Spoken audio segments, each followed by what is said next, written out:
All right, do your stuff. Okay, I think we are live. Let's let this get going. Hello, anyone's out there already? Can you let us know if you can see and hear us? Amy, you're a little pixelated again, but not bad. Barely, a little bit. Try not to move. Okay. The little numbers aren't coming up, so I don't know if that's streaming. Oh, there it is. So it just popped up. So there's some delay. Okay. There we go. Waiting for people. So for those of you popping in, I'm Julianne or Julie. This is Amy. Wait. Hi. It's opposite. Right. That's Amy. So there. Oh, hey, Red Bean Bee and Anand. Welcome. I see more numbers coming in. I think there's a little bit of StreamYard delay because things are popping up slowly. So just watching. Amy, are you able to make a couple of announcements while we're waiting for people to pop in? Announcements on my side? On my side. So just letting people know, because I know a bunch of you out there or who will be watching this, you know, I've closed readings temporarily for a month and a half. I'll reopen in a couple of weeks' time. So I'll announce that through my newsletter. My book is coming along. It's really flowing now. Like I'm in that space where it's like I can see the end. I can see the light at the end of the tunnel. So it's just hoping that keeps flowing. Hoping to have it out. I say by December, it would probably be in December because things always take a little longer. So this is my book on schizophrenia for those curious out there. It's exploring all the possible causes of schizophrenia, but the subject matter is my sister. So yeah, hopefully people will find it interesting and educational to understand both the biological, the scientific side of schizophrenia, and there is no absolute test for it, but also especially the psychological or the psychical and spiritual side of it, or paranormal side of it, if you want to say. So just announcing that there. Hi, Irina. Do you have a title for it? Or it's titled In My Sister's Mind. My Sister's Mind. In My Sister's Mind, yeah. So yeah, hopefully I'm like working on formatting while I'm finishing writing it right now. But then I have to, once you do the final template, there's so I'm trying to get technical stuff done along the way because I've done this a few times. I know what's down the road and what I can get done ahead of time. So I'm not bogged down with like formatting and stuff for like a few weeks because that's things I want to focus on and not be distracted by mini-me. And of course I have a kitten, so she needs extra play time. And it's a little bit of a circus here right now. So you're doing good. You're doing good. You're balancing. Yeah, things are going, all the animals are getting used to each other and we're getting our routines down. And like my early morning, I try to get up in the 4 o'clock hour. Normally I would just getting work done, but I have to entertain the kitten for an hour. So it's like, that's challenging too. So Red Bean Bee says, I recently bought the Tarot of the Holy Light from you. Do you have it already? Did it arrive? Where are you, actually? Where are you, Red Bean Bee? Where are you? And if you have the deck, have it with you. If it would arrive, pull out the cups and kind of walk with us. Okay, I can see the numbers picking up. So people are popping in. So I'm just let's do a little review of what the deck-ins are. So for those who don't know, who are like, what's Tarot of the Holy Light? This is the box, the Tarot of the Holy Light. We'll be kind of referencing the book. I know, like a gazillion tabs. I don't normally do this, and now it's like in the way. Normally I write in my books, but I thought I'm going to try this tab thing. And there is a second book, which obviously you don't have to get the books to use the deck, but there is a second book that goes deeper into the esoteric traditions. I have not started reading that. For those out there interested. Oh, and you're in the UK and you have the deck. Awesome. Okay. So because we're both interested in the astrology of this deck and the astrological symbolism, that's kind of what we're exploring here. And if you didn't watch the first one, you can go back and watch it if you want. We went through the sword suit, the pips, so ace through 10. And what was I going to say there? I don't know. Do you have anything to add? The Ace of Swords is now in the sword suit is now in the past. I have to go back and reflect on it. Yeah, so if you want to check that out, yeah, you guys watching, you can check out that video. But the astrological system is not the same as like in the Golden Dawn system, like in the Thoth Tarot. So just a little review, I went through this in the first video. This is, you can get things like this off of Google. The Decan associations for the tarot cards. Sorry, I got to get this on screen here. Based on the Hermetic Order of the Golden Dawn. Now, the Tarot of the Holy Light uses a different system called the Elemental System. I think it's also called the Continental System, where the Decans are Decan rulers, so the planetary rulers of the Decans, which is each astrological sign broken down into 3 parts. So Deca means 10, so 10 degrees each. Have the same elemental sign rulers, which I'll explain as we go through the cups. But this is a chart for that. If you want to Google search, Decan rulerships of the tarot and elemental versus hermetic, you can find some. So I printed those off of the internet. So that's just a little review, but I talked a little bit more about that in the first video, so I don't want to just go on and on. We'll jump into the cards. It's a good guide, but don't use that guide specifically with this deck because it is different, the placement of everything. But the Golden Dawn system is a wonderful starting point. Yeah, so familiar but with that's not what's in Tarot of the Holy Light. So if you have a Thoth Tarot or like a Hermetic Tarot, or a lot, I'll say probably most of the decks that have like the astrology on all the cards, not just the majors, but also the minors. So this is focusing on the minors here. It'll have like, for example, like this card has, oops, what's backwards? I'm always in the wrong, it has Cancer ruled by the moon. So you'll see like the astrological associations. Usually it's the Golden Dawn system. So this deck is not that system.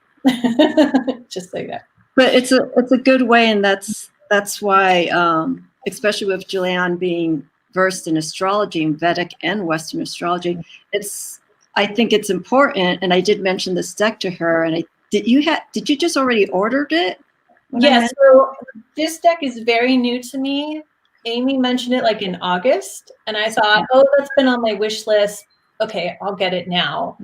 And because I didn't know it was still available, and she mentioned it was, and I thought, oh, okay, well, I'll get it now. And so for our first video, I had it for like 3, maybe 4 weeks. I don't even think it was a whole month. So I was like, really new. So now it's like a little over a month after that. So it's a very new deck for me, and that's why we're sort of studying it, exploring it together, and figuring out the astrology. Because Amy has her wonderful Mystic Moon Mondays, and you look at the astrology of the tarot from the Golden Dawn perspective. Correct. But focusing more on the moon, the energy of the moon, the placement of the signs in the moon and whatnot.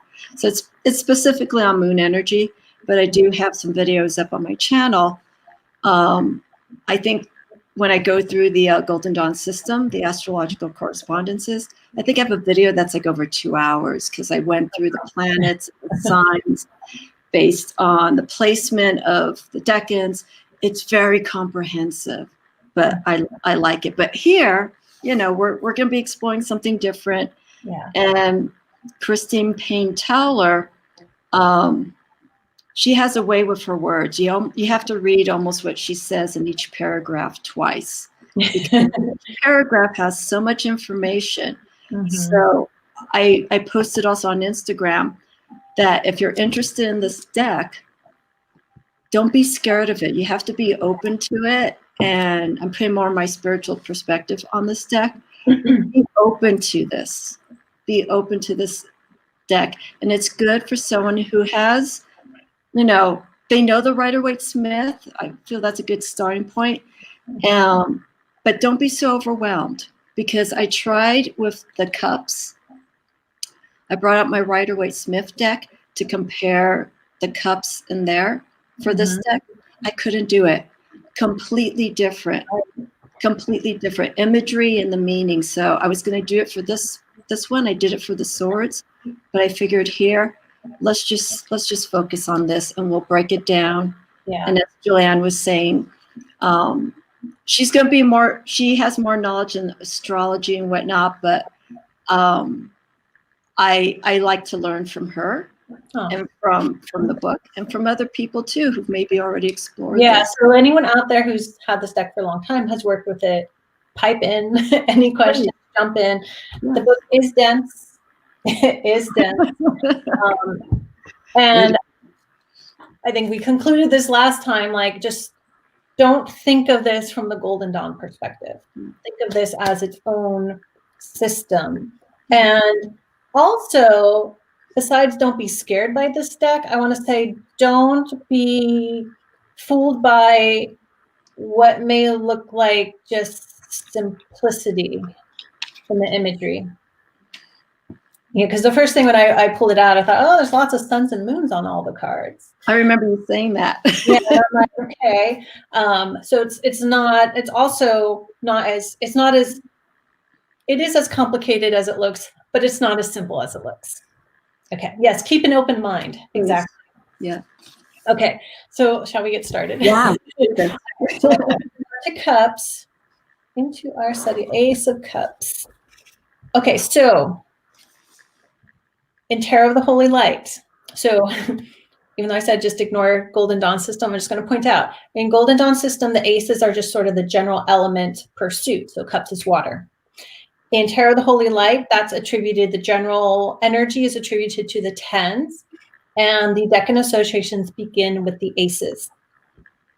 So yeah, that can like put a little stopper in the cogs in your brain for a moment.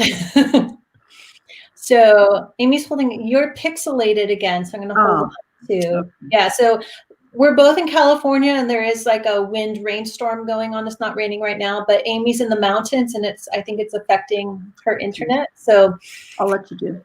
Here we have the Ace of Cups. Beautiful imagery. And you can see Cancer ruled by the moon. So in the decans, so it's going to be Ace, 2, 3, and then 4, 5, 6, but it's really 6, 4, 5. And we'll get to that. And then 7, 8, 9, but it's really 9, 7, 8. The decans associations will begin with the ruler of that sign. So the first 3, Ace through 3, will be for the cardinal water sign of Cancer. The second group of 3, 4, 5, 6, or 6, 4, 5 is for the fixed water sign of Scorpio. My brain always glitches on certain things. And then the third is for the mutable water sign of Pisces, which is 7, 8, 9 or 9, 7, 8. So here we're starting with the Cancer cards, basically. Yeah. And the first decan will be its own sign. Oops, I'm all backwards. Cancer. And Cancer is ruled by the moon. So that's why it has that decan association. So this is straight up Cancer, the ace. And you can see we've got aqua and the water overflowing. Mm-hmm. In the book, it has the essential dignity for the astrology. So upright domicile, so domicile it's home, moon in Cancer, the reversed similar, moon in Leo. So Cancer and Leo in traditional astrology, this is referencing Western, but it goes on the traditional system with the decan rulerships of not including Uranus, Neptune, and Pluto. All the planets rule 2 signs except for the moon and the sun. And so the moon and the sun become their similars, if that's making sense. Otherwise, the reversed similar would be the other sign that planet rules. So here we have moon in Leo. So that's the ace. In the reverse, you can associate this with moon and Leo energy. So if you're an astrologer, or you study astrology, you love astrology, you're interested in that, you can ask yourself, what does moon and Leo energy feel like? Of course, Leo is ruled by the sun, Yeah. Cancer ruled by the moon. When working together, it's great, but they are conflicting energies. And I just want to point out, a general thing in astrology is that adjacent signs don't get along because they're like They're butting close. up next to each other. So doesn't mean if your partner is the next sign before or after yours that you don't, that's just one part of astrology. But just a general thing is that adjacent signs have friction because they're right next to each other. Okay. And sun and moon, sun, fire, and moon, water, and sun, masculine, action, and moon is passive and watery, feminine. Those can seem very opposite, but it's all, it's like when you get them together, when you get the yin and yang flowing together and each expressing itself, when it's better for one to express more than the other, then it flows together. So it's not always opposing all the time, but there is a tendency towards friction because they are so opposite, right? So that's the ace. Anything you want to add, Amy? I'll hold the card up. Yeah, I was going to say also, Ace of Cups rules the season of summer. So I was going to ask you a question while you were talking, since Cancer and Leo are summer signs. Would you feel, okay, you said that they do conflict, obviously, because of the different elemental energy, but seasonally, if signs are placed within the same season, like signs in winter, signs in fall, is there a commonality that could come between, even though they're different elements, but they share the same season, with the energy of that season, bring some sort of a less friction? I don't know. I think maybe with the flow of how the seasons go. Okay. Of course, that's just in the northern hemisphere too.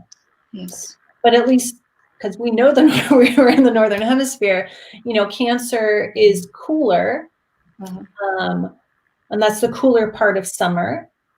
And Leo is very hot, and August is the very hot time of summer. And it dries out the earth, and then we go into Virgo, which is the earth energy. It's not like Taurus earth energy, which is very green and luscious and flowering and stuff. It's the dry harvest earth what you have to harvest because nothing's going to grow anymore. So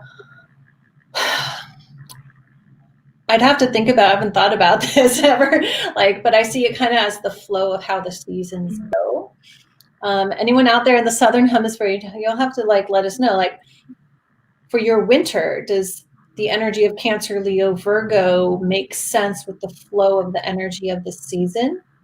I mean, I guess it kind of depends on where you are, but given it's astrology, probably has some general consensus out there. Yeah, when going through our elements here, cups and swords and pentacles and so forth, I keep all of that into mind. Even though I'm reading her book, reading Christine's book, I want to keep in the energy of the time of the year. Of course, the signs, the planetary rulership, and also the element of that planet. I get into that because I kind of want to pull into the details of that. Yeah. Better for me. That better helps me add more information into understanding the card. Yeah. Just me. That makes sense. Yeah. Well, yeah. It's like what details help to make it make sense. Basically. Yeah. Bring some stuff from outside. Yeah. And so Kathy has a question. Sorry. Yeah. She says, what about same signs?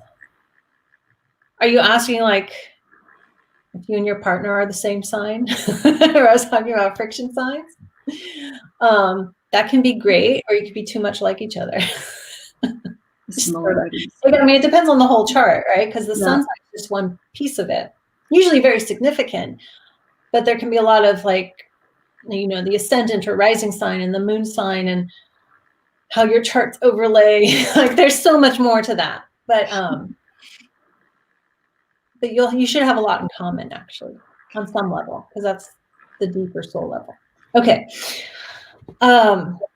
So that's ACE. Anything else you want to add?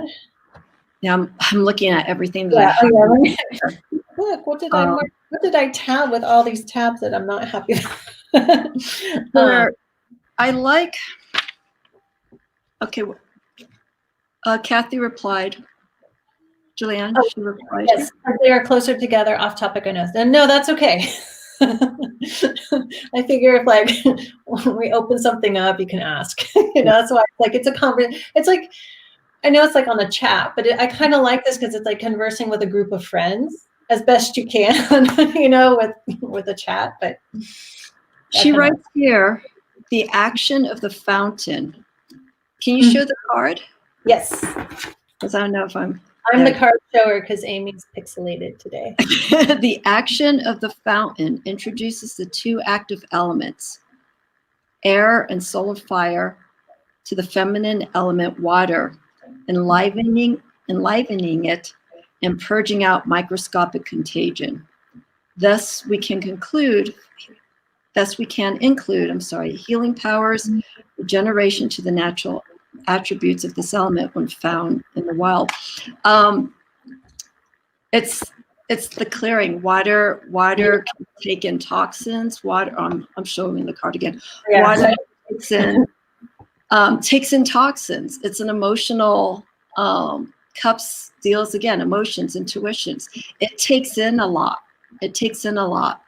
And depending on the individual, it's how you want to cleanse, how you want to purify, or not do anything about it and remain in that toxic state. And that's the journey that I've been seeing when going through the Tarot of the Holy Light, the cups. Mm-hmm. And I have mentioned to Julianne that Eight of Cups here. The overall feeling that I'm getting from the Eight of Cups is everyone thinks swords is pain and suffering.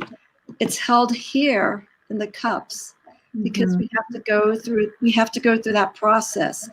And I underlined somewhere here, the only way that you can feel something is you have to have pain.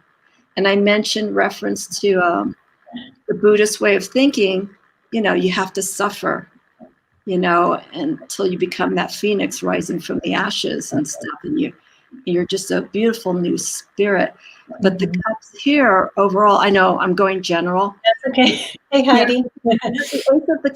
Ace of Cups is more or less what we're going to be experiencing from 2 to 10 with different situations. What you said is kind of similar to something I've said for a long time. Like, I have a background as a healer. Tell people like if things are healing, they hurt. So like if something's happening, you could say you're suffering. Or you're suffering, it means something is changing within you. Something's trying to heal, whether it's physical or emotional, psychological. And like I think the swords is just the mind interfering with all that, right? But really, like the healing, I mean, you could say the suffering, but that's also the healing. Yeah. Is in the emotions, in the emotional body, in the emotional way the emotions we hold in and how we release them and process them and all that. And that's good. That's a good sign because that means that you're making the steps to moving towards getting better. The worst thing is stagnant water, emotions that just, they're not doing anything. They're not moving. Right. And like pain, like emotional pain or, depression and grief. It's our body's way of saying we're doing something, or to understand this, we need to process this. It's like signals. It's like if something hurts, like let's say you fall down on your elbow and it's like red and swollen and hurting and screaming in pain. It's because your body's saying, okay, you need to immobilize this. You need to stop moving. You need to take care of me. I'm trying to heal. Stop using me. And assist me in this healing process. It's the same with emotions. Yeah. And I think we just need to think of it like, if like, oh, I'm feeling down today, we say, okay, why? What is affecting me? What does that mean for me? What does that mean for if it's someone else? And what can I do about it? Or do I just need to let it process and not suppress it and ignore it and, take a pain pill or whatever and make it go away, right? Yeah. It's interesting because for this month, since we're in the sign of Scorpio, I want to do shadow work, and going through the cups, Julianne. Yeah. I'm doing my shadow work just exclusively with this because it really, I can't remember what card. There's one card that just basically called out my feelings, and I couldn't even finish, because it's like it took a pinch, and it's just like, wow, that really hurts. Yeah. But I'm amazed, like, if you guys out there, really studying a deck, any deck. Yeah. But one that, like, you're studying it, and, especially ones that have, like, monster guidebooks and stuff, it's like, and it pinches you, and, like, you got to stop studying for a bit to, like, process things. It's like, they can be really beneficial for your growth, and like, those are great, like, personal tools. You don't have to do spreads and readings. It's just studying the imagery. And sometimes it's about getting, like, studying and learning something, like, it happens at, like, just the right time. Like you said, you want to do these Scorpio month for like shadow work, and then here it is. Like, it's like the universe conspiring, right? And things come together. And the beautiful thing with Scorpio is I only have one planet that Scorpio is in my chart. Everything else doesn't have any Scorpio. Scorpio has no fear of the unknown. They love that dark side.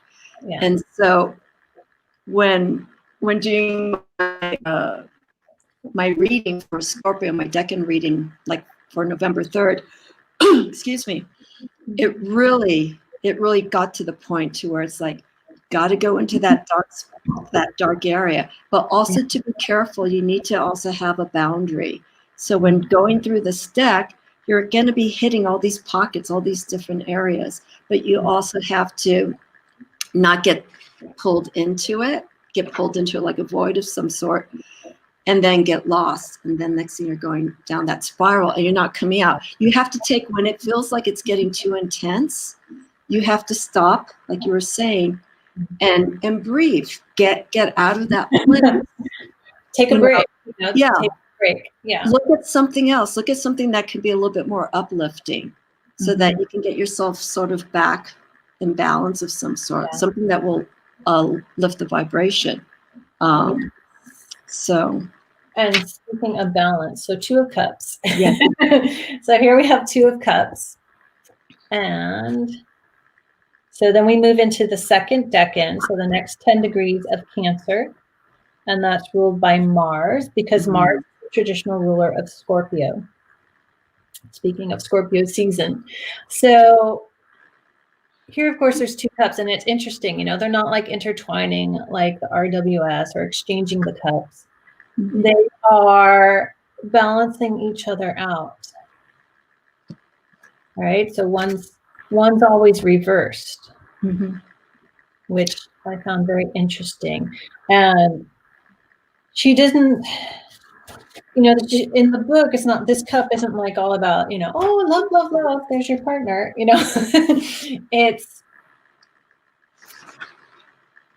I'll say it's more balanced than that. So, okay, so looking at the astrological, she calls them the essential dignities. So upright complement is Moon in Aquarius. And then the reverse detriment is Moon in Capricorn. And so she's saying that. So this was one where I was like, what? She's saying that because of the Saturn energy. And you can see there's Saturn here in the card. Yeah. Saturn and Mercury. Saturn, Mercury. Can I do this? Moon. That's good detail. Yeah. Probably from playing the piano. So because of Saturnine energy. And she says here, it's referring to the union of alchemical opposites, in parentheses, called dual cultivation, as in sacred sexuality. The oldest packs will show a long-necked flax wound with twin serpents, the mouth of the vessel spouting flames, and sometimes wings. So there's the 2 serpents of the alchemical process. So it's bringing, alchemy is all about, not all about, but a lot about balancing energies and getting opposites to work together to create something. And to me, it's like I see that here, especially emphasized by the, the cups. Yes. I can't. I always struggle on the lines. Like, where am I on camera? Balancing them out. So the upright complement, moon and Aquarius. So Saturn traditionally rules Aquarius and Capricorn. And this, to me, at least, understanding that and how she's included the Saturn energy here, and this is about alchemy, and the metal associated with Saturn is lead. It's about how do you make that lead and turn it into gold? How do you bring opposites together? How do you balance things out? And of course, this is speaking to our emotions. So to me, this is like a complicated card, like processing so much, putting it together. And behind it, you have, it looks like a Star of David. It's also called the Yashiyani symbol, the upward triangle and the downward triangle, the masculine and feminine coming together. And that's part of where she says the union of alchemical opposites.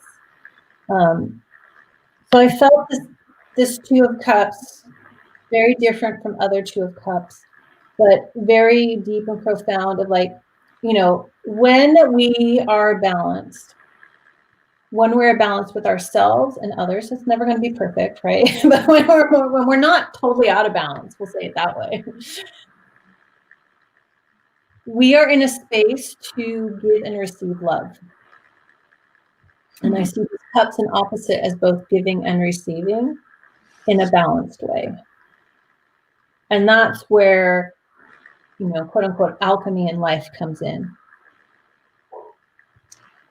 How about, I'm looking here, she talks a little bit about the Mars influence, but she's really focused on, obviously, Capricorn and Aquarius. She does make mention a little bit about Leo because of the sun and moon energy, that they actually complement each other because they are opposites. They are the different kinds of energy. One pulls from one. Bring them together, it's powerful. Right, when you bring opposites together to work together, it's an amazing thing. They help each other. Like if you have a friend and you're like, completely different interests and different views on things, but you're still able to be friends. You're still able to be in that balance of love and respect for each other. Like it's amazing what you can do together because you're not trying to or limiting your life to people who conform exactly to you. Exactly. Right, because then that gets boring. like you need the opposites there. She states here, one who embodies both cups within his or herself has the advantage of being able to deploy both male and female styles of thinking, communicating and acting. This is a tremendous blessing. Actually, the cognitive and emotional equivalent of ambidexterity. So by understanding those energies, the male side and the female side, besides sharing the common interests, it's that energy of masculine and feminine energy of that partner, especially Cancer and Leo. Cancer's feminine, Leo's masculine energy. And so that's why again, going through these decks, Cups, Emotions, this is a deck that also focuses on masculine and feminine energy in different situations and how to work with those and understand. It's practically throughout the tarot. There's going to be masculine and feminine energies with archetypes, the major arcanas, and the minor arcanas. If you are using the astrological decans, like the signs with the planets, because those have different energies into it. So that's the other thing too here. Two of Cups, what's the decan for this? Golden Dawn. It is Golden Dawn. Let me pull out my handy chart so Okay, I yeah. remember. Where are you? So it's Venus. So Venus in Cancer. Mhm. Okay. Yeah. And that's a wonderful compliment there. Yeah. And that's very much the love, like Yes. romantic love energy of the Two of Cups. And I want to point out the reason Saturn's energy is brought in, which I didn't say, is because Capricorn is the sign. So Capricorn is the sign opposite to Cancer. And so she's pulling in that opposite energy of Cancer, which is ruled by Saturn, and then Saturn signs applying to the upright and reversed rulership. Yeah, Which it also took a while to get a while of like, what is she doing here? you have a Yeah. lot of translating to do with the knowledge that you have with the astrology and relating it to her, to what she has to say. And then you're used to, even though I'm an astrologer for many, many years, I don't typically associate the astrology of the minor arcana when I do tarot readings. So this is like, you know, it's like because that's what you do, or at least what I have seen you do, like Yeah, a lot. that's what I'm working on. In the Deccan astrological associations. Yeah. And I do sometimes with the majors, but I often, I guess until recently, like the astrology in tarot was not a big part, probably still isn't a big part of when I do readings, because I do a lot of like psychic and imagery work with it. But it's becoming more and more a part of it. Even though I used all that with my medieval sigils tarot, just personally when I do readings, this is like kind of new for me looking at it this way, which may seem strange because I don't know, it's been since the 90s since I've been doing this, but I just decided, I think probably because I study both Western and Vedic. Like when I originally was like learning everything, I thought, I don't know which to apply to tarot. So I'm just going to separate them out. And that's just kind of mostly how I went forward. But if I associate astrology with tarot, it is Western because of Western astrology was what was used with the Hermetic Order of the Golden Dawn. But anyway, that's kind of an aside. But we each have our own different perspectives on the astrological associations from our own way, each of our own experience, basically. Yeah. It just adds more information. It's whichever route you want to take. It helps. And for anyone out there, you can choose to use it, choose to not. Although this deck, the astrology is a huge part of it. And that's why we're exploring it here. Yeah. So yeah, that's our Two of Cups. So let's move on. It's already like half an hour. Yeah. So their lives are always way longer than I think they're going to be. We can get through it. Yeah. So we're moving on to the Three of Cups. Hold that up. And so the upright exaltation is Moon in Taurus. So this is Cancer ruled by Jupiter. As you can see by my finger there, the third decan of Cancer, ruled by Jupiter because Jupiter rules the third water sign from Cancer. You always count inclusively, so Cancer is 1. Pisces. He's the traditional ruler of Pisces. The upright exaltation is Moon in Taurus, and the reversed fall is Moon in Scorpio, which are the normal exaltation and what I say are debilitation signs of the moon in astrology. So just the basic moon exaltation, debilitation. Okay, so we have the heart like many, sorry, I was thinking Three of Swords, funny. I did the same thing too, Julianne. That's so funny. I know, like every time I look at this, I think Three of Swords, right? Because it's so programmed in with that heart. Yeah. But she does talk about the pain of, if I remember correctly, as you mentioned, like, you know, it's very Buddhist, talking about the suffering of emotions. Does she mention that here? Yeah, reflecting on the moon in Scorpio. Yeah, we are made aware of another aspect of the card that is less often, whoops, I'm off center, highlighted. These are the drama queen extremes that some people bring to the Three of Cups, as if any happiness we can achieve must be wrung from the twisted folds of pain and suffering that life cruelly catches us up in. So it's an interesting of course, an interesting take on the Three of Cups. It's not just all happy celebration, woohoo, let's party. You know, I often, call this card in like RWS system, the girlfriend card. Let's go hang out. Let's have a good time. We have something to celebrate. Emotions are high. It's like this is pointing out, there is also pain and suffering. And you could see that more as like the reverse of this card. Yeah, especially, Moon and Scorpio energy is very heavy. It's very intense. But it is also very, very mystical. So I feel all those things can play in with this card. And I don't know how well you can see it. So right in the middle is the dove. Looks like a flaming dove, but I think the flames are behind it. A flaming dove flying out of the cups, the dove of peace. And there's three. I'll do this. 3 hearts here. There's these 2 hearts. One with the eye closed, one with a tear, and this heart with the cross, which is reminding me of the Sacred Heart. Whether Mary's or Jesus's, whichever you want to view that.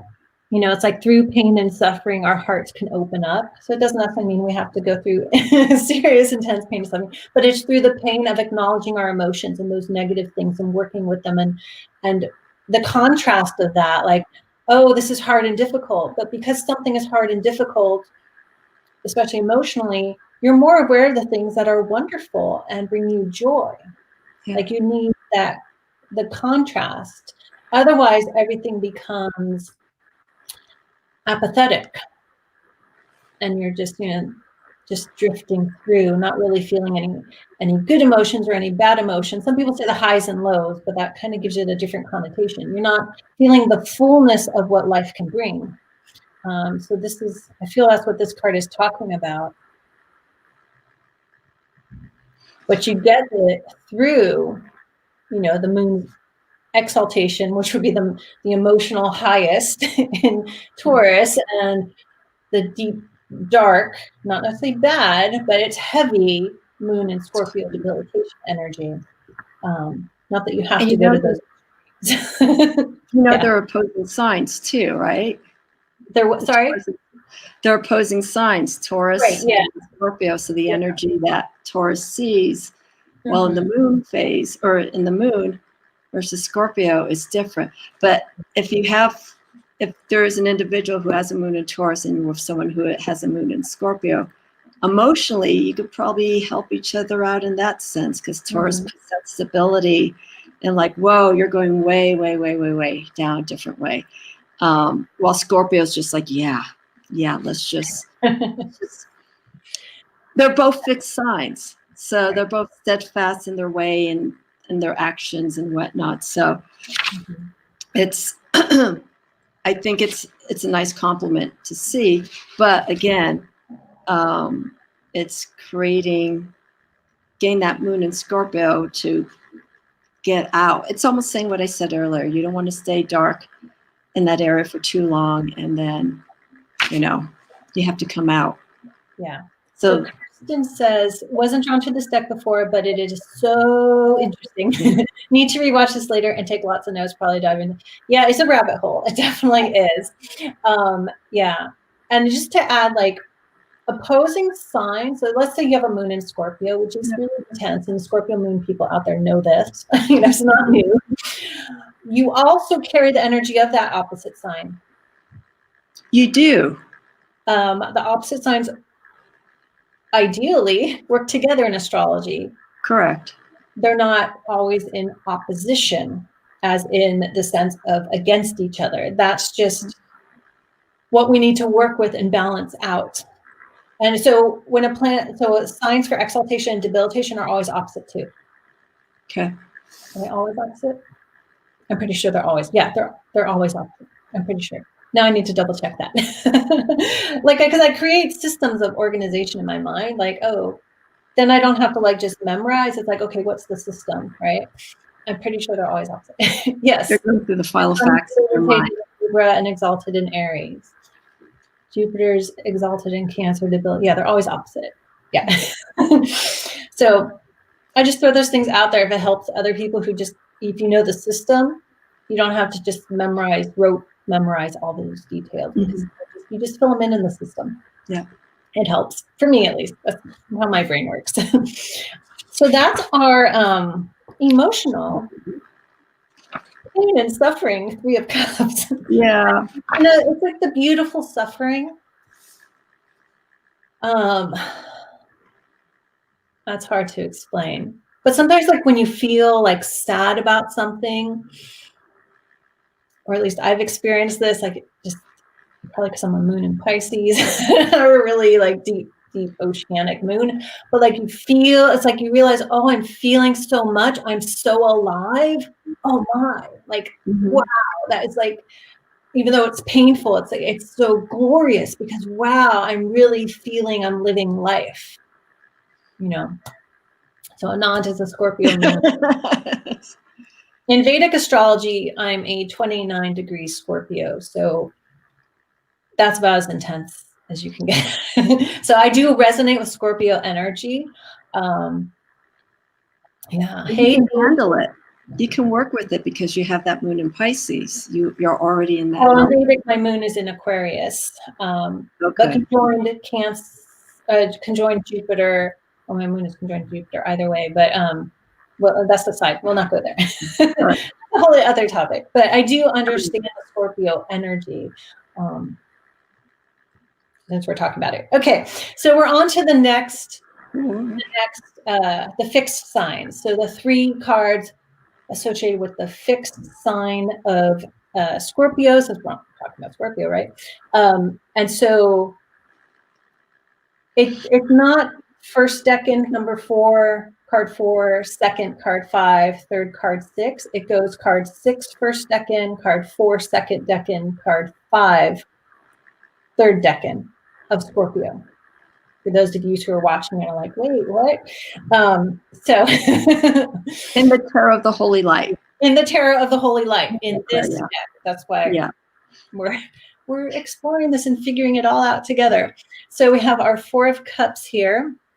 And as you can see, second decan of Scorpio, ruled by Jupiter, because Jupiter rules Pisces, which is the second water sign after Scorpio. So again, Jupiter has 2 rulerships in a row. The essential dignities of the astrology is upright complement, Mars in Libra, and reversed detriment, Mars in Taurus. So this is looking at Mars. I can't hold this on screen while I'm looking at this. Mars rules Scorpio. This is, again, traditional astrology. And looking at Mars energy and how it plays out in conjunction with Jupiter ruling this decan. Okay, am I making sense here? So we have the 4 of Cups, and I love that they're in this stormy sea. And she talks about this, again, the cup suit, she talks a lot, as Amy mentioned, a lot of pain and suffering.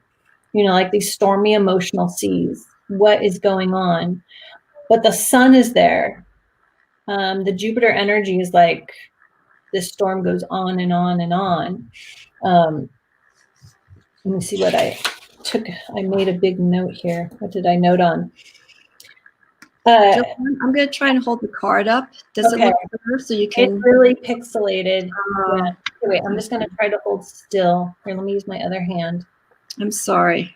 If this state of disengagement goes on too long, the ego risks losing its center. In that circumstance, one is open to being invaded by outside forces, parasites of one type or another that move into the space vacated by the soul's authentic mandate. Thus, we read the appearance of this card as saying it's time to rediscover your will and power of agency, which is interesting because will is very much associated with like a number 4 because it's stable, it's focused, like the Emperor is number 4. But just like, it's like the stuff that can fall apart. She says, whether it represents fresh potential coming through a significant relationship, Mars in Libra, or through a significant project, Mars in Taurus, is less important. More important is that one finds a worthwhile and evolutionary direction towards which to point one's natural vitality and intensity. So it's like chaos happening to get you in the right direction. Yeah. Yeah. Yeah. Yeah. So I like this Four of Cups so much better than just the guy, like, Just, yeah. Like That's that's just that. Though it works in readings and stuff, it's somewhat. I find the Four of Cups, like in the RWS system, very limiting. Like because of that energy. Yeah. But this is like the storm breaks something open. Yeah. There's the movement. There's the energy. It's showing the shifts. It's, you're going through everything. I agree with you. That's why I couldn't bring out the RWS. Remember what I was saying? Yeah. RWS cups. The energy is so different from that. I don't know how I would explain the difference. Yeah. So I really love this Four of Cups. I didn't make many notes on it, probably because I was like, yeah, okay, cool. Yeah. Anything else you want to add to that? No. Also, divination agrees. Likes the Four of Cups. Yeah, great Four of Cups. Yeah, it is. And because of the Mars energy, we have the Mars in Libra, Mars in Taurus. Mars is energy, movement. It's also going in a more forceful, more aggressive manner. Yeah. And it's almost like you're forcing those waters to really take care of that situation of what's going on. We have all these cups here, and we see the one that's moving towards the sun. That one's making some headway. That's like it's getting closer to making steps and taking care of the other, resolving whatever issues. While the cups here in the back, they're starting on their journey. And maybe this one's still kind of stuck in place. Yeah, or it's just about to start. Right. And also, just a quick thing here, a lack of distinct plan for order will inevitably, encourage chaos. That's a tongue twister word for me too. Yeah. So yeah, it's just like if there's no direction, and cups, water, there's just movement and whatnot. You have to find your place. Right. And like I said, that's the whole journey of the cups. Specifically. And for those who are wondering, like, where's the Mars in Libra and Mars in Taurus coming from? So Mars rules Scorpio, but he also rules Aries. So the upright complement is the opposite sign of Aries, which is Libra, so Mars in Libra. And the reverse detriment is the opposite sign of Mars ruling Scorpio, which is Taurus. You did it! Yeah, it takes a while. Well, it took me, I was just like, what? When I first just got the book and I'm flipping through, I'm like, what? And looking at the cards, like, why? What? But you have to slow it down. You basically have to know some astrology, not a whole lot, but you have to know the planets and their rulership in traditional astrology. So you take out Uranus, Neptune, and Pluto, and then you're like, oh, okay, now I see the association. But at like first glance, it's just like, what? Where is this coming from? So Heidi says, I think I may be getting this deck. It's a cool deck, Heidi. It's it'll work you, but it's a cool deck. If I could say really quick, I think just so far Juliana and I have just gone through 2 of the suits. I honestly feel if you want a challenge and to really get more into the tarot besides the RWS, but really get to the bones and the life source of what makes these cards work. I think if you go through this entire deck, don't force yourself. If you go through this entire deck, I think you will know everything that you need to know about reading the tarot. That's what I feel, honesty, because you'll have elements from Hermetic. She makes reference to the tree of life, astrology, alchemy, all of that, and you can pull what you want from it. She has the angelic dignities too, and you might be like, what is that? It has to do with the Shem angels, which are associated with 5 degrees within each decan. Like, okay, that I did. We're not going into that here because that's another layer, but yeah. if you're very much into magic, basically, like Key of Solomon stuff, this is a deck to get. Yeah. So, because the main book is, Tarot of the Holy Light. But if you weren't here at the beginning, there's also a second book, which I have not started reading yet, where she goes into, against the foundations of the esoteric tradition. She goes deeper into the mysteries, you're going to say the magical aspects of all this. So, does she make reference to the Tarot of the Holy Light in that book, like the I cards? haven't cracked it open You yet. didn't even open. Okay. I'm working on the first book. Yeah, Totally I'm fine. going I to thought work maybe on the it's a first repeat. book, and then I'll look into that one. Okay. Yeah. Okay, so on to the Five of Cups. So we have our Five of Cups, and this, as you can see, is for the third decan, the last 10 degrees of Scorpio, ruled by the moon, because the moon rules Cancer. The essential dignity, the upright exaltation, Mars and Capricorn. So Mars, the ruler of Scorpio's exaltation, and she says reversed fall, but I refer to that as debilitation in astrology, is Mars's debilitation in Cancer. So we have our Five of Cups here. We still have a couple of cups that's falling over. Yeah. But there's life flowing into the cups. It's not just like spilt cups, sadness. I don't see the other cups there. It's like actively filling our cups, filling our emotions, filling our life. Yeah, some things tip and fall, some things don't fill up, other things do, other things keep filling, some things just fill to a certain amount. I kind of see this, what life is about. It's like, some things we're great, we're happy about, some things we're disappointed about, some things, totally not right. Or maybe we put too much into it and it fell over. It's playing with the waters, not playing probably isn't the right word, but seeing how, or I guess it's the dance of life. She also makes reference to just working with what we have. Mm-hmm. The cups are the vessels. We are the vessels. We take in as much as we want to take in. Mm-hmm. And as you mentioned, I'll just make reference to the cups as vessels, the vessels representing us. Some of us won't be accepting to take everything in.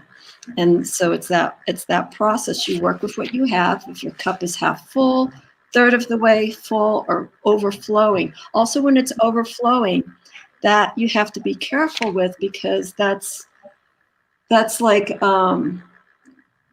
taking in too much. It's almost a form of being selfish with the emotions. And let's see, the best way. She writes here, the Five of Cups suggests that we take stock of our gains and losses as a means of cutting down on the emotional drama. So that basically fills in what I was trying to say, is cut back on, if you're in an environment where there's just too much energy and too much emotions, kind of hold back, got to take that time to take care of yourself. So it's okay if you want to help people, emotionally, but don't be a crutch for them. You have to have boundaries. Yeah. Perhaps you got to know where your limitations are, so that you don't end up, again, being a crutch for that person. You end up becoming a dependent, and the next thing, you're depleting your own energy. You're depleting yourself. You're tipping over your own cups. You're overfilling them. Yeah. Putting too much on the plate. Yeah, you're putting too much of yourself out to other people, and that's wonderful. If you can manage that, that's great. But at the same time, self-care. We have to take care of ourselves, not put too much of ourselves, put those boundaries in. Right. That's interesting, because I was reading this around Halloween week, right? She talks about just like the last few sentences of this section. The traditional title of the Five of Cups, Heredity, further suggest a cross-generational legacy of substance abuse, broken families, shame, blame, and emotional abandonment. Such symptoms follow naturally from a lifestyle of self-indulgence without the insight gained from introspection. Sadly, the same interactional patterns, when magnified to tribal and national dimensions, have ravaged the peace of nations. So I was reading that when, the week where, connecting to ancestors is heightened, and any ancestral healing coming in, and how that it affects the nation and the world. And then, realize, I kind of realized, but it wasn't until you said it where it's like, oh yeah, there's a lot of pain and suffering in the cups, but that's part of our growth. So I thought that was just timely, synchronistic that was happening then. But it is really true with the energy of the 5 cups. That comes with boundaries too. Where are our boundaries with ourselves? Are we going to allow ourselves the healing, or are we going to get caught up in not boundaries, overfilling our cups? Maybe even let someone else tip over some of our cups. Where do we, 5s are numbers of change. Where do we want to bring change into our emotional life? And that's a nice point. Scorpio energy. It's heavy Scorpio energy. Again, yeah. So I thought, that kind of is a sad little section to read, but it seems so appropriate for when I was reading it, and where a lot of people get caught up in like the 5 of Cups card, especially with like the RWS imagery. It's like we forget to turn around. We forget to see what cups are full and where we still have energy flowing and what we have. Yeah. And I like how these 2 cups are smaller, like the mistakes, the doing too much. Like, we need to not focus so much on that and forget what we have. Also, too, Julianne, the size, thank you for pointing that out, because I didn't even realize this. The size of the cups, if you look at one, there's one that's small, then there's one that's getting a little bigger. It's also the sign of growth. Yes. The cups are the vessels. Keep in mind, that's who we are. So we're growing, but as those 2 cups that we see here on the bottom that are tipped, the water's kind of going over them. They're not really quite ready. They're almost like little flowers in a sense, but they're vessels. They're who we are. And then there's one cup where there's a drop that's coming out from it. It's like it's still not quite there. And then we see the transition of the cups as they start getting bigger in size. They're becoming accepting of where they are with their emotions and so on and so forth. Yeah. So Heidi says, I think this could be read by pictures. Yeah, I agree. Yeah. And I don't know if you were in when I was saying, we were saying how this is a very complicated deck, but I also mentioned, like,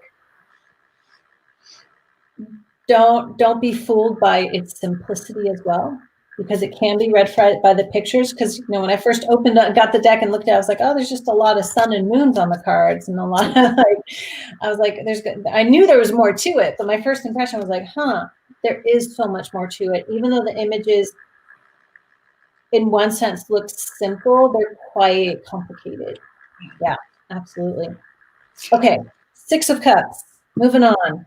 So our 3rd Scorpio card, Moon in Scorpio, and so the 6 relates to the 1st decan. I'll show you. The 1st decan of Scorpio ruled by Mars, because Mars rules Scorpio. So here we now have the overflowing fountain. And she mentions in the book, like, she has like the summer in the northern hemisphere, at least, the summer, the autumn signs there. We have, the little angel cherubs playing with a lion. It's like innocence. It does have that sense of innocence that the 6 of Cups has. Looking at the astrology, so the upright domicile, so the home of Mars, so it's Mars in Scorpio. The reversed is reverse similar. The other sign that Mars rules, Mars in Aries, so for the reversal, which you can see, I think she mentioned something where, like, it's a risk to play with a lion, right? But I do feel this card has similar energy to, let's say, an RWS. Six of Cups. I don't think I took many notes on. I didn't mark anything on the Six of Cups because I feel Oh, you I don't. didn't? Yeah, I think it was just like, okay, it's playful, it's flowing. Got the sun shining bright there. It's also showing to let go of resistance. Yeah. Leo is a fixed sign. Mm-hmm. I'm looking at the lion. Sorry, the lion, Leo, is a fixed Yeah, sign. you can, that's fine. You can say that. I see it that way too. Yeah, and the Mars and Aries in reverse, I would see that because Aries and Leo, they both share the fire signs. I kind of, when I first saw that, it's like, I don't think that's a good idea to do that to that lion, because I think after a while, it's not going to appreciate it. Yeah. But I think it's just taking that moment for Leo. Leo is, I know there's not reference to Leo, but that's what I see with that image. Well, but she does. She has it. She even mentions in the book the summer the summer month, the summer signs. So, yeah. Well, Leo and Aries, more so Leo than Aries, but both of those signs come across as ego, very focused on the self. It's all about them. And I think here, by looking at this image, the lion here is just like, has that cloak over its eyes. And if you look at it, it's not tight. The angel is just kind of just placing it lightly, if you will. And he or she is holding it a bit, but it's giving the lion just that moment to just like, hey, lighten up, let go, and just kind of be in the moment. Yeah. Because Leo's and Aries, leadership, strength. And so in the sign, when I saw that, it's like, wow. Or in this card, it's like, okay, that strength is being taken away, or is being masked for just a moment. Subdued. Yeah. Subdued. Yeah. Yes, I agree. So just take that moment. Yeah. So 6 of Cups. I was like, cool. I didn't mark anything. Okay, 7 of Cups. So this is like the last 3, where the 7 is for the second decan, the 8 is for the third decan, and the 9 is for the first decan of Pisces, the mutable signs, or the mutable water sign. So we have 7 of Cups, and second decan of Pisces, ruled by the moon, because Cancer is the second water sign from Pisces. The upright complement is Jupiter in Gemini. And the reversed detriment is Jupiter in Virgo. So Jupiter rules Pisces. Gemini is opposite his other sign, Sagittarius, and Virgo is opposite his sign of Pisces.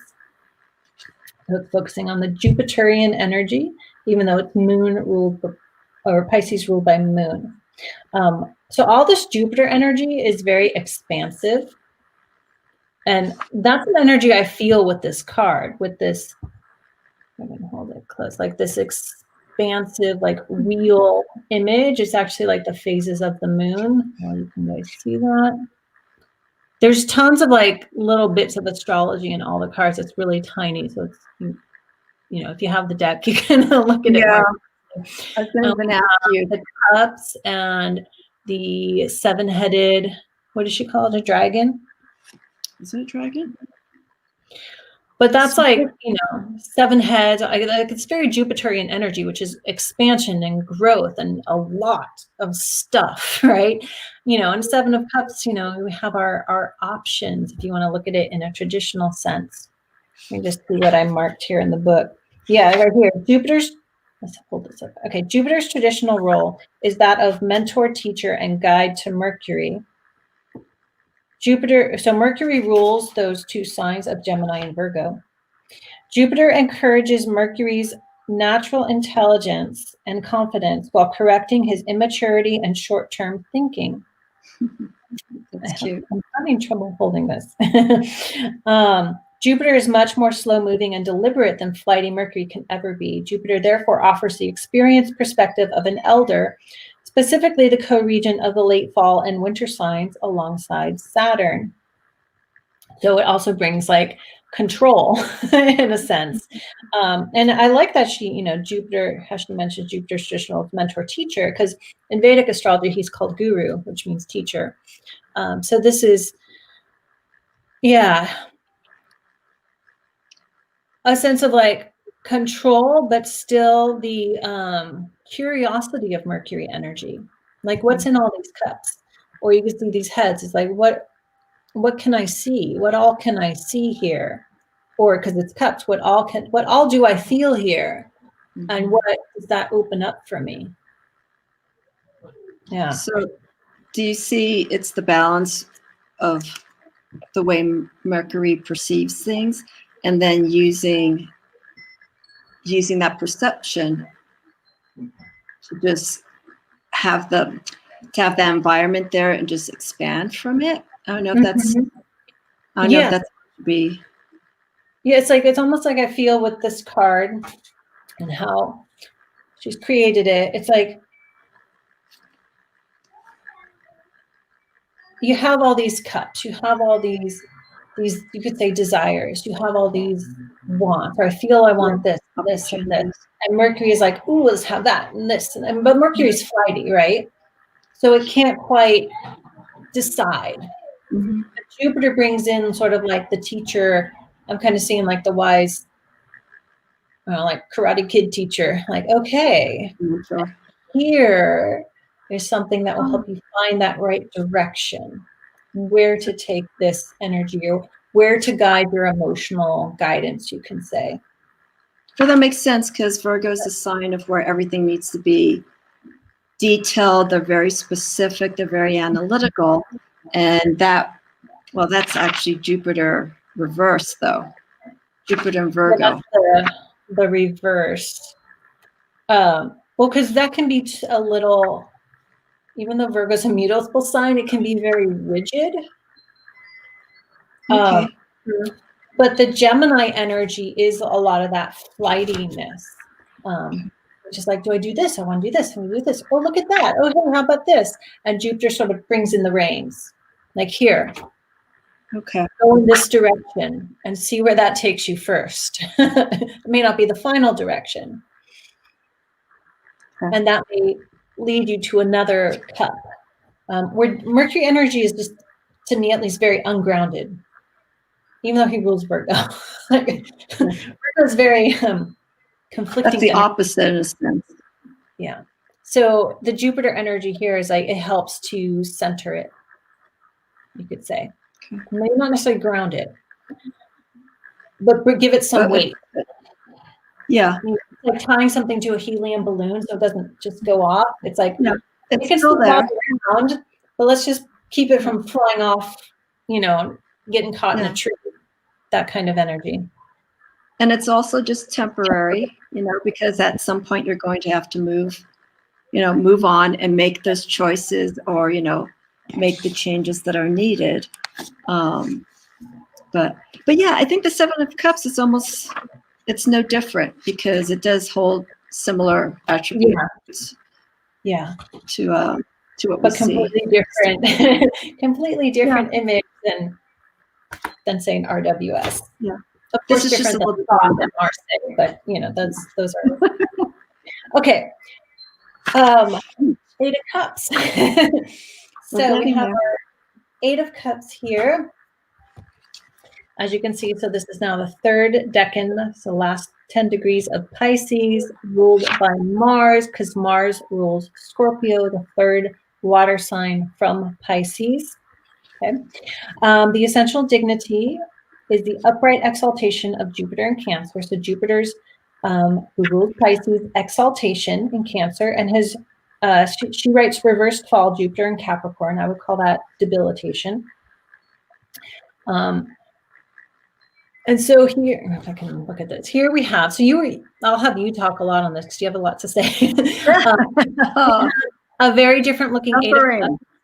Okay, so we have the moon up top. I'm just going to hold it up close because that's a little easier. We have all these full tubs of water, right? all different sizes. So there can be that building energy, but also if you kind of want to go with an RWS image of 8 of Cups, decreasing energy, depending on which way you're going, or if it's upright and reversed. But it's very stable. It feels very stable. The water is stable.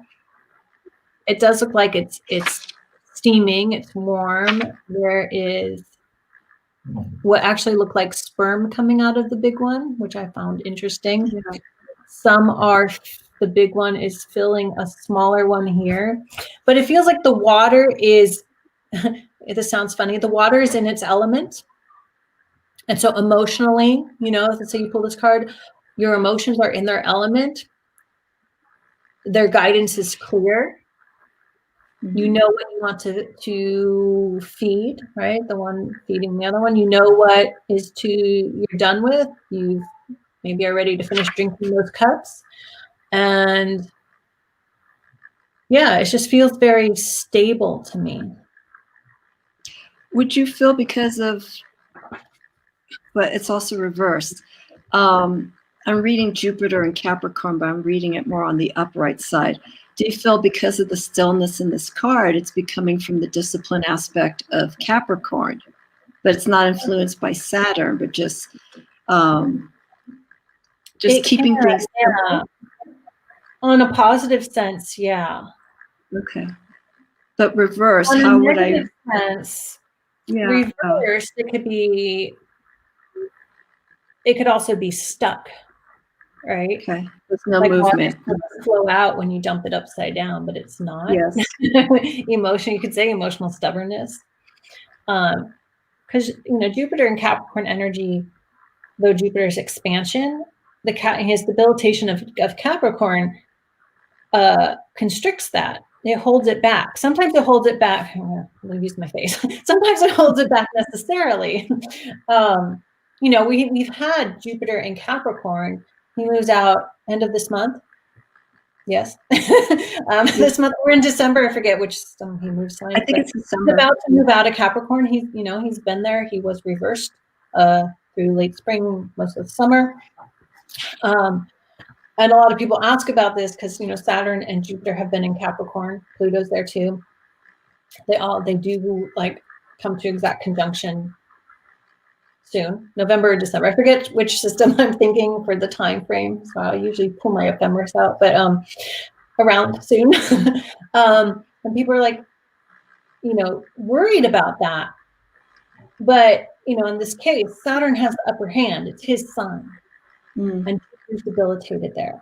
You still want to get their energies to work together, but it's not going to be a full-on battle between expansion and contraction. Okay. Because so Jupiter is, in a sense, debilitation is weakened, which sometimes is a good thing.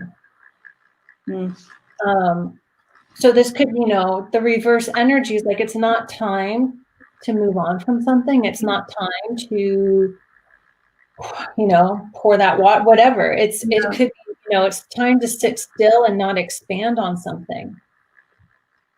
But during that time, where what evaporates, basically. But during that time, would you be able to, even though there's no movement, but you're still processing? Would you? Okay. Yeah, that could be internalizing the Jupiter and Capricorn energy, like processing, expanding within. Yes. And when the door opens, then it can manifest without or external. Okay. Yeah, definitely. And especially with emotions, you know, it's like, this could be like, it's time to do some processing and not yet take action. So reversing that Mars energy too, not yet take action, internalizing action.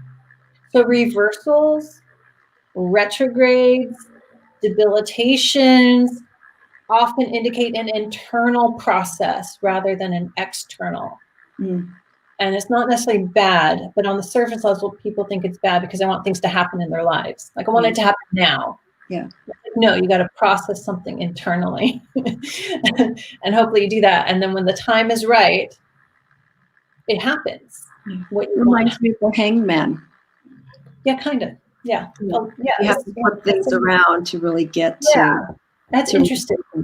Now my mind's going off on something. seen the planet Jupiter's energy as the hanged man in Capricorn. Well, no, I would still hold it in Hanging from the tree, right? Yeah. Because Odin's a teacher, Jupiter's a teacher, but the teachers also have to do their process and stop and be constricted, like hanging from a tree. If that forces you to do the inner processing, you need to. Yeah, it's that self-discipline, to make that change. Yeah. I tagged a few things here, but I think we've covered. Talking about the wounds of the cups in this deck. People become so identified with their wounds that they fail to understand the purpose of the experience, which is the healing that being wounded drives us to seek. And that's kind of what I was talking about earlier, which is kind of what this cup suit is about. It's like, what do we feel? What, all of it, and people say, oh, I feel good, I feel happy, I feel great, but we have tons of words for bad feelings. Yeah. I'm sad, I'm depressed, I'm angry, I'm frustrated, I think because people like to talk about it, we want to release that by talking about it. But we need to not run from it too, because that's the healing comes. And I think when we start healing emotionally, it doesn't mean those bad, quote unquote, bad emotions go away, but we realize other concepts or words for the positive. Like, I feel at peace. I feel calm. I feel content. Which don't have the punch of like, oh, I'm happy and joyous, and It's the middle ground. It's the middle ground. And that actually can be uncomfortable for people, for things to be calm and serene. Everyone's extreme. It's either they're either high or low. Yes, and when we get to that point, it's just, wow, I've never felt like this before. Right. And then am I numb and I need to address that, or I'm actually feeling at peace? I think if it's a little uncomfortable, you're more at peace because it's different, because numb kind of numbs things. But anyway, that's another topic. Okay. Let me read something really quick here. Let me read something. Yeah. In reversal, there can sometimes be a motive of self-abandonment involved. Sometimes the pain attending this crisis is so strong that all pretense of normalcy is stripped away and the soul is left defenseless to wander off into the wasteland. Yeah. And that's totally like sort of the negative side of Jupiter and Capricorn. Well, no, I wanted to just point that out because I was listening to what you're saying, but it feels like you almost have to be placed in that. You have to go out of yourself in a way. Yeah. To really take light of sort of like the hanged man energy. You're getting out of yourself. Call it you turn your mind upside down. You're getting out of your head. Yeah. Your head's where your feet is, and your feet's up towards the heavens. Yes. Okay. Yeah. Should we do this is a more interesting deck? Okay. 9 of Cups.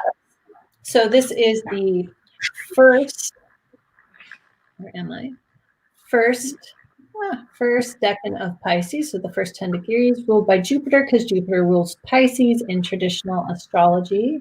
And we have this flock of geese, which I like because I have a flock of geese that flies over the house all the time. So the essential dignities: upright domicile, Jupiter in Pisces. So he's at home here. And his similar, Jupiter in Sagittarius, his other sign. So Jupiter is, again, growth in general, growth and expansion and good luck. And, it's considered the auspicious planet. And he's at home upright, reversed here.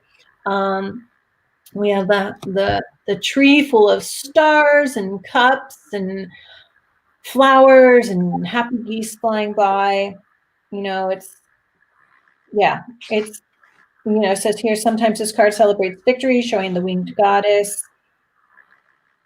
And of course, one person's idea of happiness is very different from another's. This card can also, hold this straight, highlight a more cerebral victory, as when one is wrapping up a degree program and so on. But then she also mentions Jupiter is always more riled up and turbulent in his Sagittarius domicile, so in the reverse of this card, than one in Pisces. But the intensity of this reversal doesn't steal the joy from the card. So it's still a card of happiness and joy.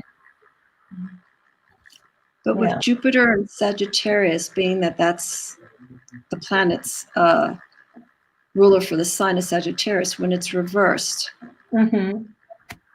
how would I? It's more of a struggle, or like they're trying to get to their goals, but they're being held back. I'm just trying to figure out the best. Held back. So Sagittarius is a sign of ideas, lots of ideas and adventure. Like, oh, I want to do this. I want to travel the world. I want to go there. I want to go there. But they're not always actualized. Like they're floating up here. Even though it's a fire sign, it has this airy element to it, probably because it's opposite Gemini. So it could be, you could see this as wishful thinking.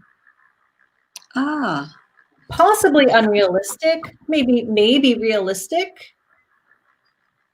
So the sort of the negative side of Jupiter, because he's often, just loved and praised. I mean, all planets have their positive side, but his negative side is excess, too much. So Jupiter and Sagittarius can be, even though Jupiter's happy there, it brings great growth and expansion depending on where it is in someone's chart. But it can also be, depending on someone's chart or just the energies going on, too much growth. It's like a company that opens like 100 stores at once and then they go out of business the next year because they had this growth and expansion. It was too much.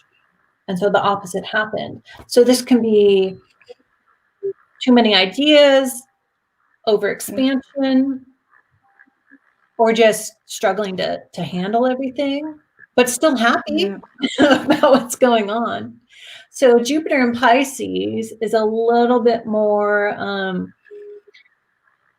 stable, even though it's a little bit more stable than Jupiter in Sagittarius. I wouldn't think so. It's a little bit more focusing more on like sort of that teacher energy of Saturn in Pisces. Or sorry, Sagittarius. Teacher energy of Jupiter in Pisces, where Jupiter in Sagittarius it's like the Knight of Swords energy, Knight of Wands energy. The Knight of Wands charging ahead, woohoo! Like, I'm going on this adventure. I'm excited, and all the excitement and the idea that you might have forgotten something. Like, but overall it's great. It's great. Okay, now I follow with what you're saying, because I was looking for what I highlighted here. She also makes reference about sharing your excess, not hoarding it, but sharing it to people who are less fortunate. Connect with those that are disadvantaged. Also, the relationship between feeling, I think you already hit upon this, but I'll say it anyhow. The feeling of happiness versus the material of happiness. Like, oh, I got another tarot deck. I feel so happy, that kind of thing. And then it's like, I want another deck. But then there's a feeling of happiness that comes with it, because you explore that material aspect and you realize your investment was a good investment, as opposed to like, oh, wow, this was such a bad idea. Right. So understanding the different levels of happiness. I also wrote down here, emotional satisfaction. Yeah. Where again, boundaries, limitations, how far will you go for that satisfaction emotionally, over dependent. Maintain your independence. emotionally is one thing that I pick up. Again, I'm doing the feeling, the spiritual aspect of what I see here. You're doing the astrological, but I'm also learning with the astrological. So, but it so I all love fits together nicely. Yeah. And I was just thinking, like, because Pisces energy can lack boundaries or have boundaries that are just way too vast. And Jupiter's expansion energy can push those Capricorn further out. Yeah. You know? In an emotional sense. And then Jupiter in Sagittarius, it's more like, because there's so many ideas, like the mental boundaries, like the world seems boundless type of adventurous energy when it's like too much. Yeah. Though that has positive sides too. Yeah. Oh, that's just it's my not, brain. Yeah, that's not bad either, you know, to see, here's an analogy, the world's your oyster, you know. Yeah. And so it's just like, okay, yeah. But again, you need to have that, you have to have that restriction. And this is all Jupiter. There's nothing here that has any form of. I mean, both upright and reverse, it's very open. Yeah. You know? Yeah. It's a great card, but you have to also know how to manage that. Yeah. You know, manage all the goodness. You know, because you want to sustain that feeling of happiness and joy. Not that we feel like that every moment of every day, but sort of like how you mentioned, like you get a new tarot deck and you're happy and excited, and then it fades. Where like you get a new tarot deck like this one, and you decide I'm going to study it with someone, and then so that joy of it sustains because we're extending it out, and so it will maintain even when we're not talking about it, right? So where it's like, oh, cool, new deck, I'll play with it for a while, and it goes on the shelf and it's forgotten about, you know. That's sort of like, not appreciating the happiness. That makes sense? The relationship with decks like this, Tarot of the Holy Light and the Thoth deck, you know, these are decks that you study, you practice for those who are serious about it. And you learn all the nuances that there is. And like I was saying with this, once you understand a deck that has so much information like that, you will probably understand the tarot overall, you know? And going to a RWS deck coming from this is like a piece of cake. You look at it, like, oh, this is too easy. This is like kindergarten. You know, you just went from college and you're going back to unless you start with this one and you decide to add the decking associations RWS. Yeah, of course, definitely. Okay, so I'm getting low on battery. We're just at your computer. What's that? You didn't power up your computer? I did, yeah. But it uses a lot of energy. I've noticed the battery goes down a little faster. Oh, okay. So we have time for the 10. I just need to charge it back up to do work later.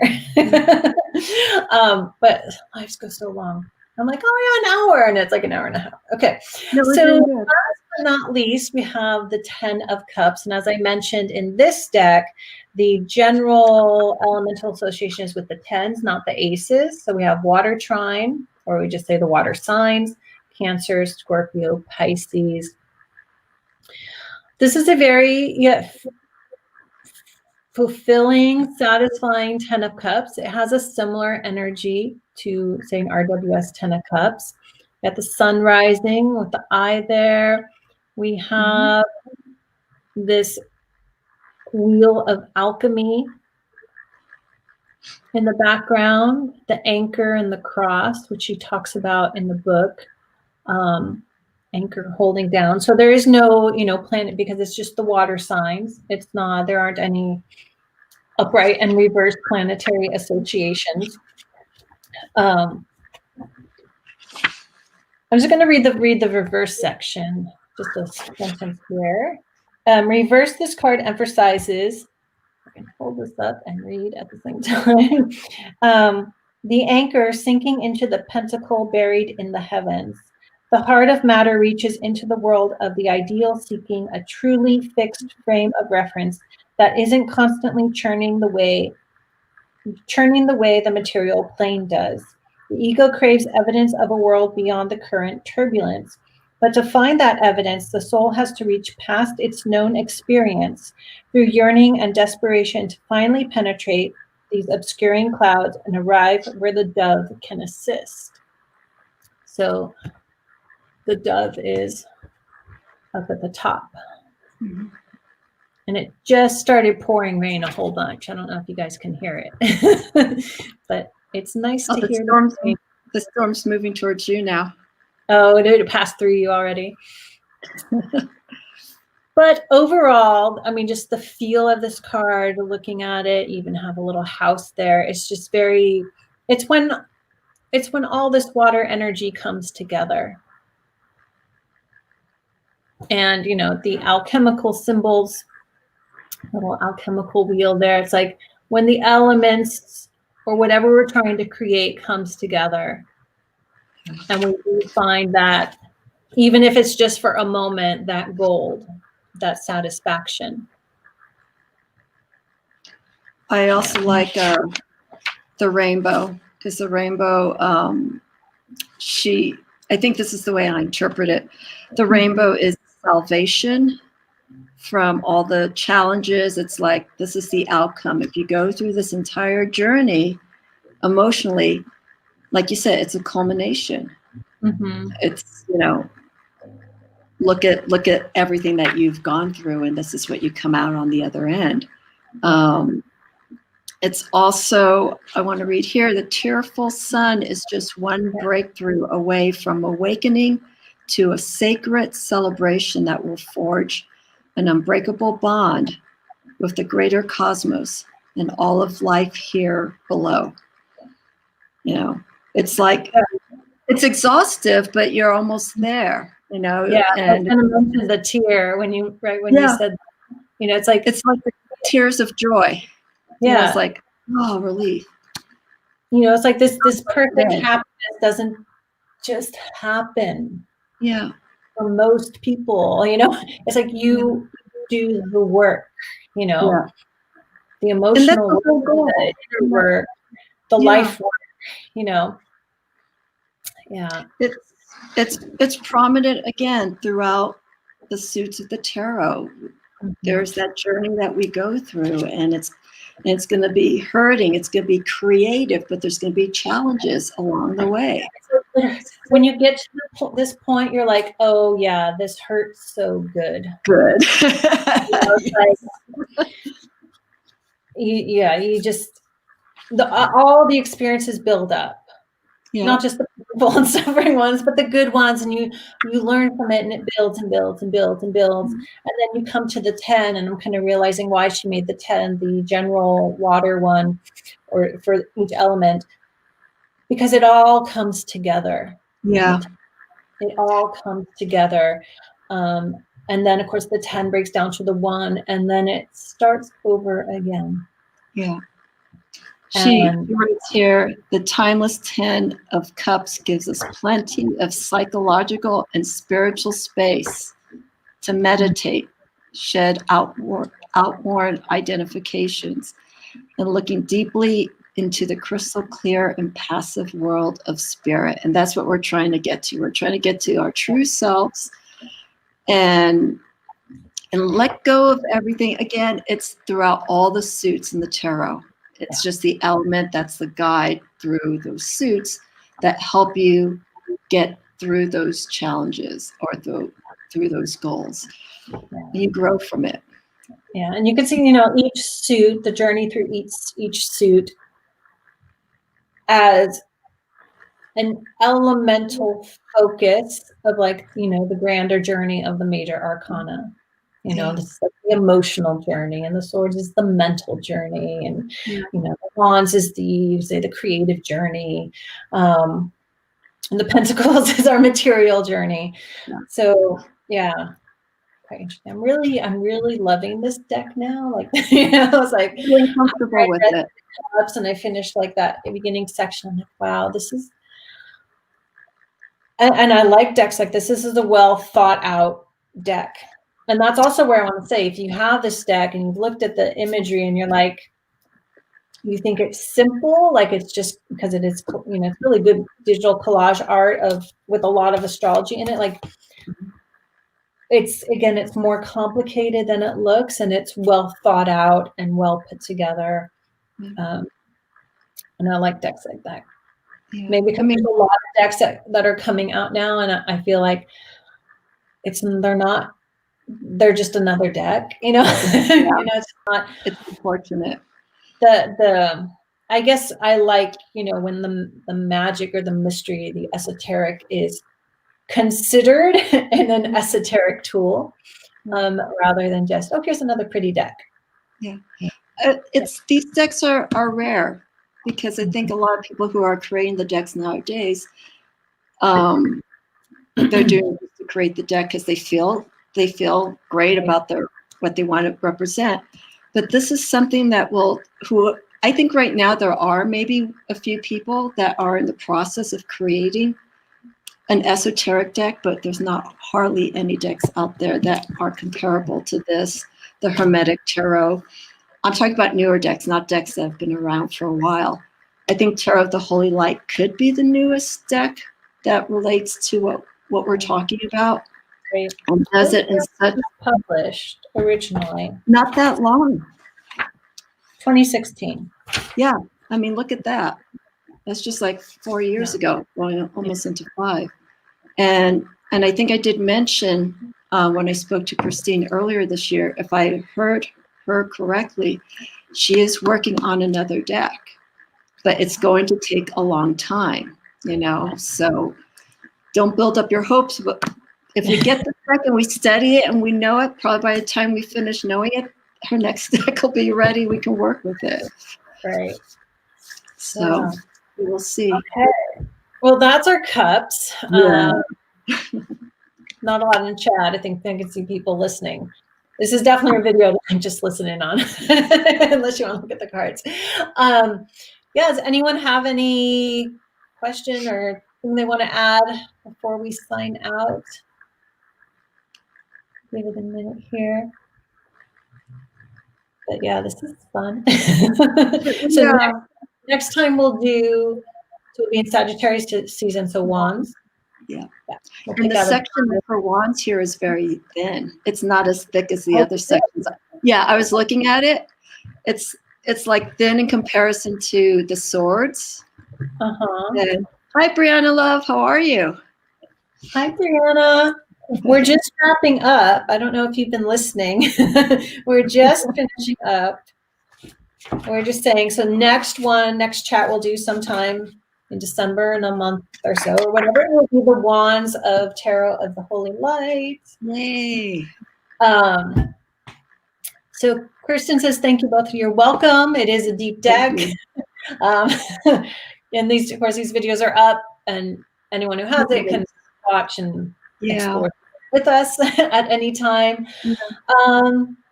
Yeah, okay. And if I can suggest, if you want to get this deck, get it now, because I don't think she's going to be making another print of this deck. I'm sort of getting that impression. Yeah. So whatever's out there, if you can find the deck. I'm not so you saying can get the book off of Amazon. But you have to order the deck through the creator, Christine Payne Towler. Yeah. I just did a bunch of Google searching and found her. But I did get the books on Amazon. I think it's her shop on Amazon, basically. But I was like, had it on my list there. So Brianna, we're just finishing up, but you can watch back. And this is the second installment. I can't remember if you were at the first where we talked about the swords, but that's on my channel. You can go find it. Just search Tarot of the Holy Light in the little search thing. Yeah, we're wrapping up. It's an hour 45 minutes. Let me just say one last thing. To get more information too, more in depth, do a search, and I think it's the tarotuniversity.com. Yeah, and that's Christine's site, and she has articles. It's very cerebral, So take your time. It's not going to be a quick read.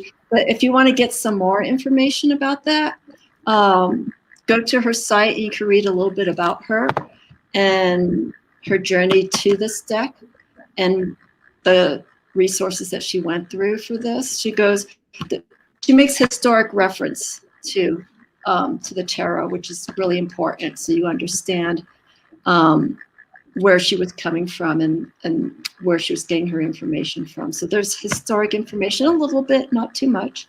And then, of course, the Hermetic influences, astrology, and so on and so forth, alchemy.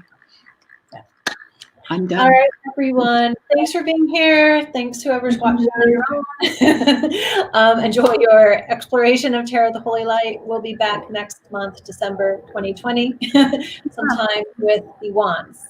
Yes. Okay, end the broadcast. Bye, Thank you, everyone.